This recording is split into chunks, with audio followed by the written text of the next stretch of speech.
Trevor Matthews here with day 16 of my 30-day video challenge, talking about training, education, and mentorship. Today I want to talk about procrastination and how you want to get procrastination out of your life.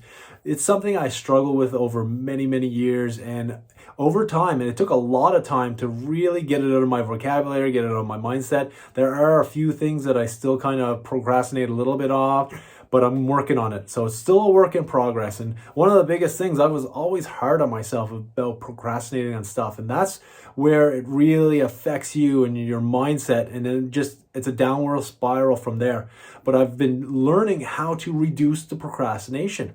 And I do different tips and tricks from different books I read and people that I've talked with about it. Like highly successful people, they do not procrastinate. They get stuff done. And they figure out how to get that stuff done. And, I read books like from James Clear. He has that 2-minute rule where, you can develop a habit in 2 minutes. And when you start developing habits, that starts to remove procrastination. If you start reading, start with the first chapter or the first page and just do it for 2 minutes. Getting into the habits will reduce procrastination. But one of the big things is you need to really organize yourself.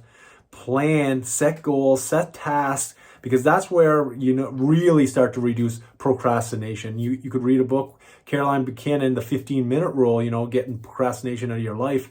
Or you can try listening to Mel Robbins. She talks about the 5-second rule. So you count to 5 and then you just do it.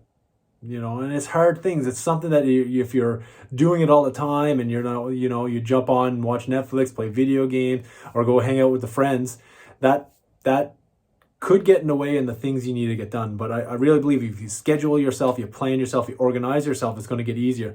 One of the big things you don't want to do is get in that downward spiral I talked about, is when you don't do something and all of a sudden you're hard on yourself. You actually really need to reward yourself, even if you do a little bit towards that goal or that task you set.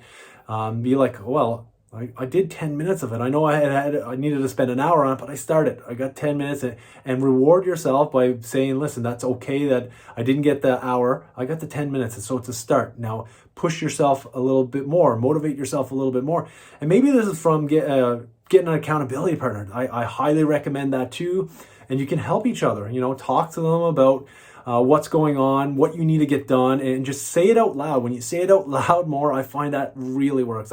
When I talk with my coaches and my mentors and I explain the things that I need to do and I'm saying it out loud, there's more meaning to it than just me thinking in my head, I need to do this, and this. And I talked about priorities the other day where, list what's the main priorities. Well, that's one of the things that you could do as well. So when you're organized, you set your tasks, you set your goals, it's going to make procrastination be less in your life. So the things that you can do is try the 2-minute rule by James Clear. I might have said James Quick earlier. You can also do the 5-second rule by Mel Robbins, or you can make a decision to do what you need to do. And I think that's it at the end of the day. Make the decision. When you start to think about something you're supposed to do and you're watching Netflix, you're playing a video game, you're just scrolling through social media, which is one of the biggest time sucks. You're just scrolling. Do it right now. If you're watching this video and you're procrastinating for something, go do what you need to do. Shut this off, close this video, and go do what task you need to get done, because that is the most important part. And when you start doing it, you're going to be more efficient and more effective. And I hear lots of people say, oh, I'm so busy all the time, busy.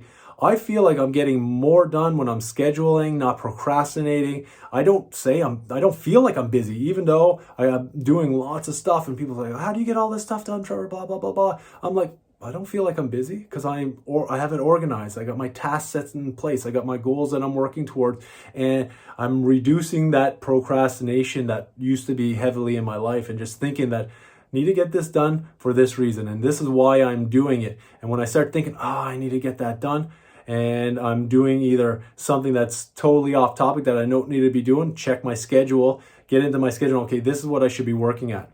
I have actually timers that I work on my schedule. So my schedule time, it's timing me through to keep me on track. something new that I'm doing, and it seems like it's working, and it's giving me motivation to use it to say, okay, I spend this much time on doing this job that I thought was going to take me this much time. It's taking me longer. So now I can adjust my time and prioritize it with other tasks and other goals, so I reduce that procrastination, because procrastination is easy. Very easy to not do the things you need to do. It's hard sometimes to do the things you're supposed to do. So I'd love to hear what you do to reduce your procrastination, or your tips and tricks, kind of like James Clear, kind of like Mel Robbins, and many other people that talk about procrastination. Shoot it in the description below. My name is Trevor Matthews. Let's get a conversation going.